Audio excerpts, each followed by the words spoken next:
Hi friends, today I've got a 7-step challenge to help you to ace the Duolingo English test.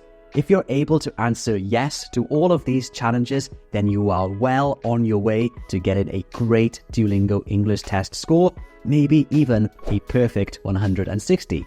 So, are you ready? Well, let's get started with challenge number 1. Do you understand the test? The first challenge is to ensure that you fully understand the test.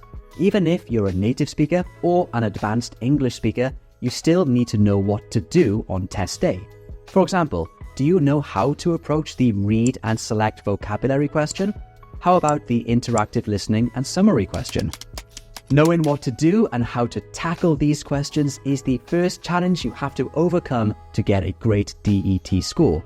Now, the best way to learn about each of the 14 different question types on the Duolingo English test is to read the official guide on the Duolingo test website. This guide explains all 14 question types, the time limits for each question, the subscores they contribute to, and also provides simple tips to help you prepare. Additionally, understanding the scoring criteria, specifically for the speaking and writing production questions, is also essential for you to get a good score on the Duolingo test. Your speaking and writing responses are evaluated based on these 7 points that you can see right here. And as you can see here, one of the points on this criteria is fluency, which Duolingo measures partly by how long you're able to speak and write.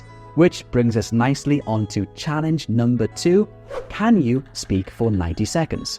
Of course, this challenge is related to the speaking questions on the Duolingo English test. Now, there are 3 different speaking question types that require you to speak about a topic. They are read then speak, listen then speak.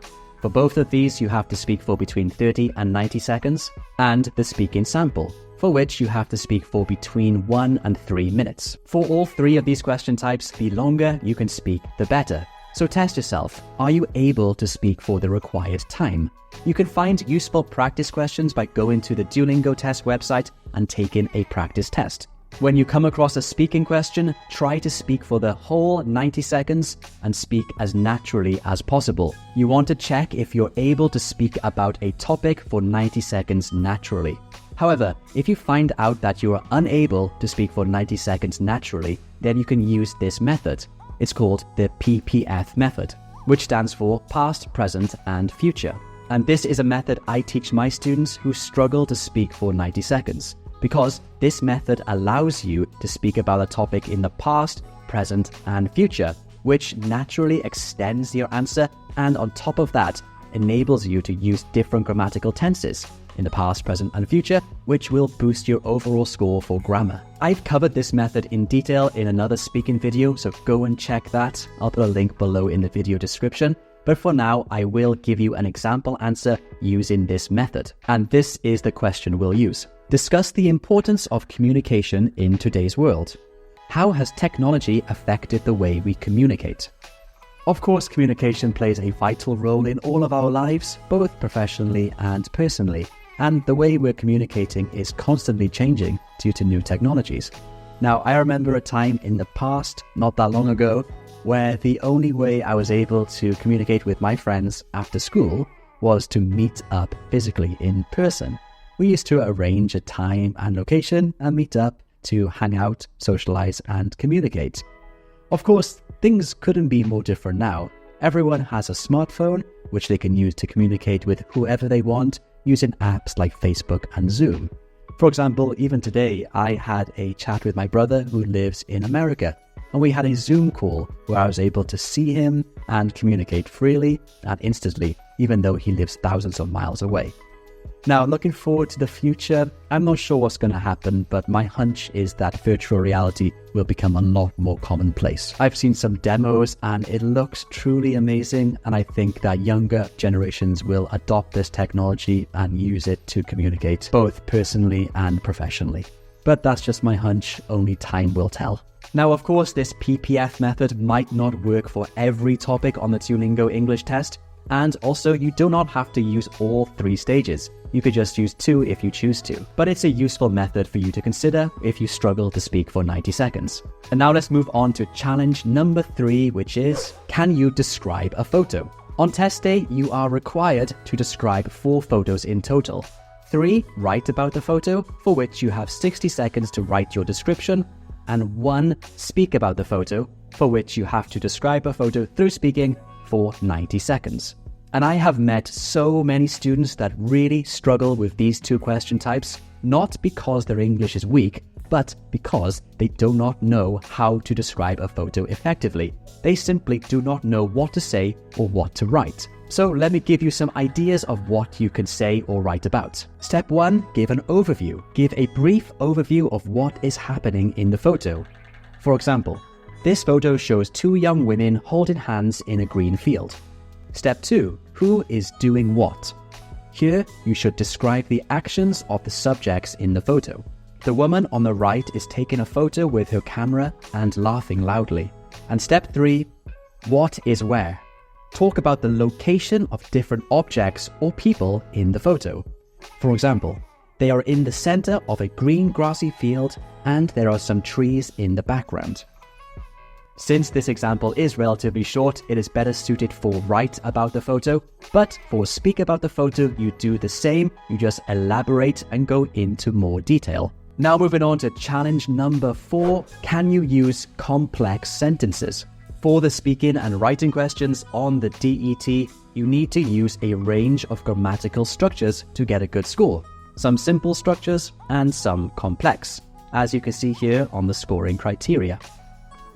However, so many test takers are afraid of using more complex, more difficult sentence structures because they're afraid that if they make a mistake, they'll lose some points. However, do not be afraid, because if you want to get a high score on the DET, especially your production sub-score, then you need to use some complex sentences in your speaking and writing answers. And while complex sentences can be a little bit tricky, they're not so difficult if you know how to make them. So I will now show you 2 ways of making a complex sentence. Number 1 is to use coordinating conjunctions. While that does sound technical, it's actually quite simple. We use a coordinating conjunction to join 2 ideas together. For example, many people advocate for public transportation.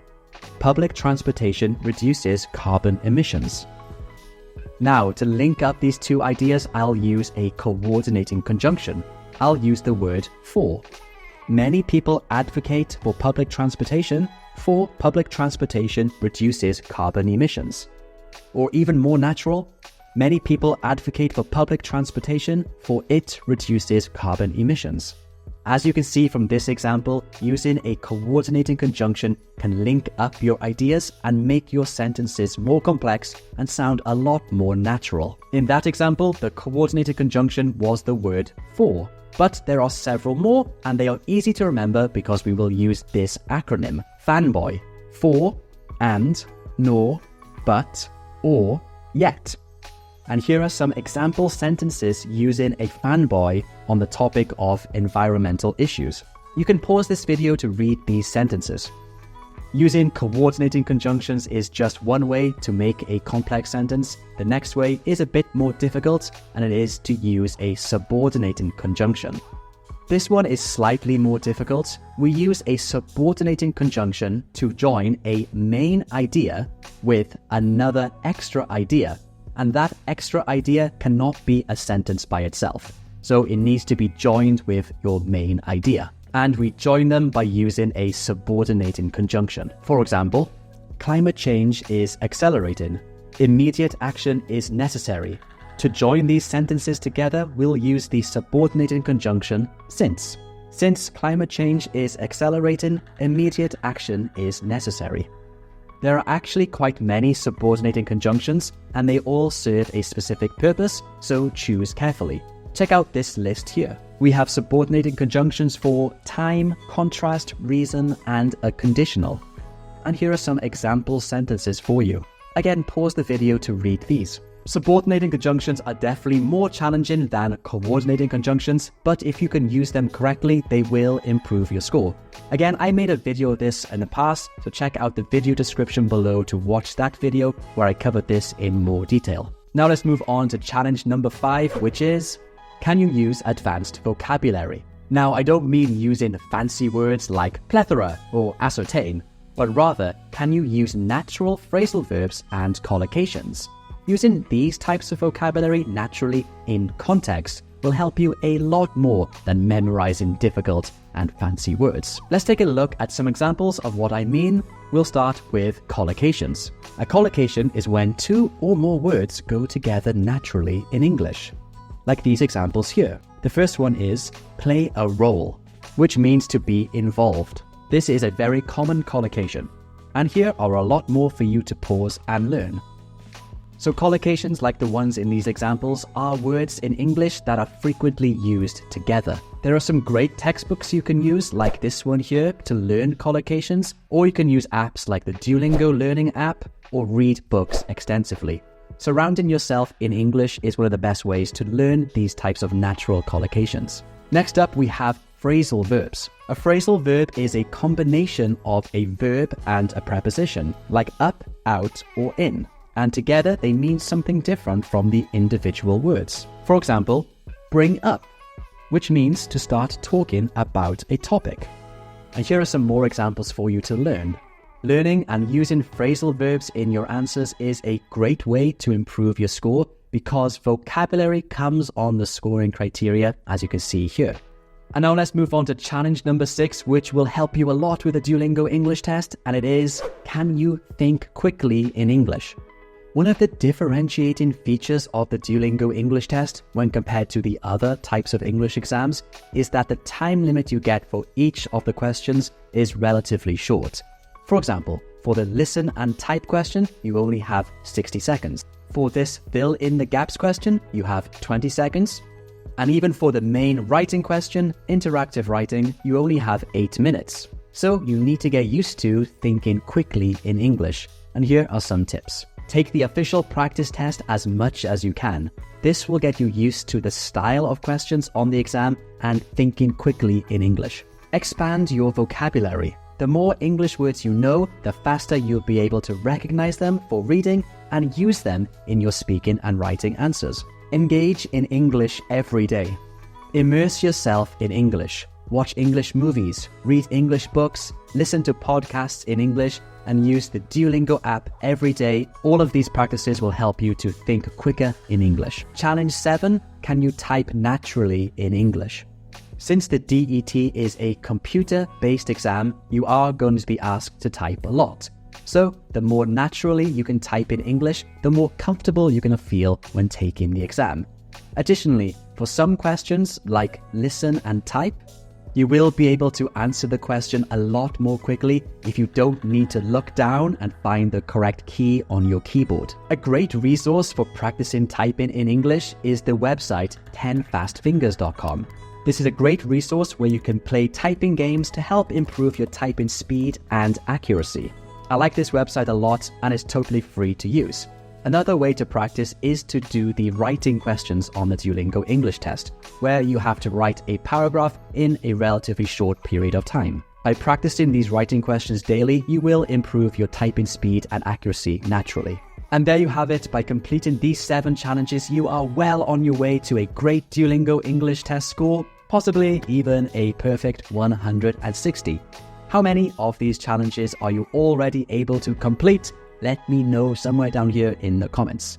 Now I recommend you watch this speaking video here because it will help you to describe a photo effectively. Like we talked about, describing a photo is one of the hardest questions on the exam. So watch this here to learn tips and strategies. I'll see you here right now.